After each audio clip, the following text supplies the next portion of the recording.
Ден пред големиот христијански празник Богојавление е Водокрст. Во православните храмови се служат литургии и се читаат царски часови.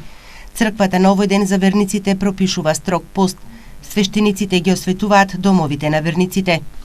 На Водокрст, како што реков, е строг пост и обичај, барем во Штип, кај нашите стари, кај бабите беше доека свештеникот не дојде со светената вода во домот, тие воопшто не вкусуваа ништо, туку прво што ќе вкусате од светата вода, бидејќи осветената вода има и чудотворно дејство за сите они што веруваат во тоа, они што не веруваат нема никакво дејство. Така да строг пост значи во тој ден се пости за крстот без масло. Православните верници утре го слават празникот Богојавление, поврзан со крштевањето на Исус Христос во водите на реката Јордан од Свети Јован. Празникот се нарекува уште и Водици поради големиот водосвет што го извршува црквата на овој ден. Утре во храмовите ќе се служи света литургија.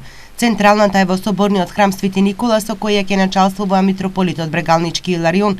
По лицитирањето на честниот крст, верниците ќе се упатат кон мостот на Брегалница, каде ќе се одржи церемонијата на фрлање на крстот. После лицитирањето на крстот од соборниот храм Свети Никола, сите заедно во Литија ќе тргнеме кон реката Брегалница, односно на мостот кај градинката Астимон. Точното време не можеме да го знаеме, бидејќи светата литургија си литургија, се читат молитви, ќе имаме и за причес, потоа се лицитира крстот и тоа значи дека сите оние кои што сакаат да присуствуваат и на фрлањето на крстот, да дојдат во храмот и сите заедно во Литија, како што личи и приличи на празникот, да отидеме кон реката Брегалница, бидејќи според правилата и прописите на Светата Црква, на самиот ден Богојавление, водосветот се прави на протични води, на езерски води, односно надвор од храмот. Во Штип светиот крст се фрла на две локации, од мостот на Брегалница во Новосело и кај Астибовата градинка.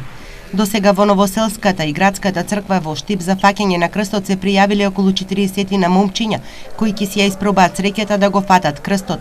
Според верувањата, оној што ќе го фати крстот ќе биде среќен цела година. Традицијата на лицитирање на честниот крст потекнува многу одамна. Честниот крст што се лицитира во соборниот храм Свети Никола, според податоците, вели протоиерей Николче Ѓорѓев, е реставриран во 1834 година, што значи дека постоел уште многу порано пред да биде изграден храмот, што значи дека потекнува од времето кога постоела онаа мала црквичка или храм посветена на Свети Никола, наречена Сифиева црква.